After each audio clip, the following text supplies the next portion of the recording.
किसान भाइयों, जैसा कि आप जानते हैं, गन्ने की बुआई के लिए अक्टूबर तक का समय सबसे अच्छा रहता है। शरद काल में बोए गए गन्ने की पैदावार 20 से 25% अधिक होती है और साथ साथ सह फसल की भी खेती की जा सकती है, जिससे किसान भाइयों को अधिक आमदनी भी हो जाती है। आइए समझते हैं शरदकालीन गन्ने की बुआई कैसे करें। सबसे पहले अच्छा एवं रोग मुक्त बीज को चुनें। याद रखें, लाल सड़न, कंडुआ, जीएसडी, उकठा आदि रोग से ग्रसित गन्ने के प्लाट से बीज बिल्कुल ना लें। गन्ने के एक एक आंख के टुकड़े को काटें और कीटनाशक फफूंदीनाशक घोल में डालकर शोधित करें। घोल बनाने के लिए 250 से 300 लीटर पानी में 375 ग्राम थायोफिनेट मिथाइल, 375 ml इमिडाक्लोप्रिड अच्छी तरह से मिलाकर घोल तैयार कर लें और बीज को कम से कम 15 से 20 मिनट इस घोल में डालकर छोड़ दें। गन्ने को शोधित करने से गन्ने में बीमारी एवं कीटों का आक्रमण होने की संभावनाएं कम होती हैं। अब मिट्टी का शोधन करें, जिसके लिए ट्राइकोडर्मा का इस्तेमाल 5 से 10 लीटर प्रति हेक्टेयर की दर से करें। ध्यान रहे, ट्राइकोडर्मा पुराना नहीं होना चाहिए।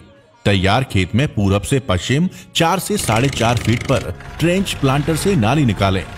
ध्यान रखें, जिन प्लाट में जल भराव होता हो तो उन प्लाटों में को 0238 को 0118 प्रजाति के बीज को ना बोएं।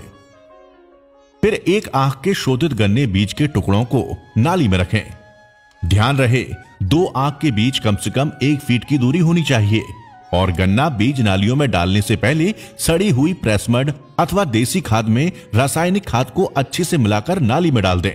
बीज यानी एक आंख का टुकड़ा नाली में डालते समय ध्यान रखें कि आंख की दिशा ऊपर की तरफ होनी चाहिए। अब लगभग 1-2 इंच मिट्टी गन्ने के टुकड़ों के ऊपर अच्छी तरह से डालकर ढक दें और ध्यान रहे कि को 0118 प्रजाति के बीज बोने एवं 1-2 इंच मिट्टी ढकाई के बाद मिट्टी चढ़ाई का कार्य कम से कम 60 से 70 दिन के बाद ही करना चाहिए और किसी भी दशा में पाटा नहीं लगाना है। बीज बोते समय खेत में पर्याप्त नमी होनी चाहिए या फिर बोने के बाद हल्की सिंचाई जरूर कर दें। ध्यान रखें, बीज कटाई से लेकर बुवाई तक की संपूर्ण प्रक्रिया एक ही दिन में समाप्त होनी चाहिए, इसलिए उतना ही बीज खेतों से काटें जितनी जरूरत हो, अन्यथा जमाव कम होगा। इस तरह बुवाई करने से जमाव प्रतिशत बढ़ता है और कल्लों की संख्या भी ज्यादा होगी, जिसके कारण पैदावार भी बहुत अच्छी होगी। जमाव के बाद बलरामपुर चीनी मिल के गन्ना विभाग के कर्मचारियों द्वारा बताए गए अनुशंसा के अनुसार ही खाद, पानी एवं फसल के रखरखाव करें। 2 लाइनों के बीच आलू, मसूर, मटर सह फसली के रूप में उगा सकते हैं। तो किसान भाइयों, उपरोक्त बताई गई सभी प्रक्रिया ठीक तरह से पालन करेंगे तो शरद काल में लगाए गए गन्ने से लगभग 1000 क्विंटल प्रति हेक्टेयर की पैदावार प्राप्त होगी।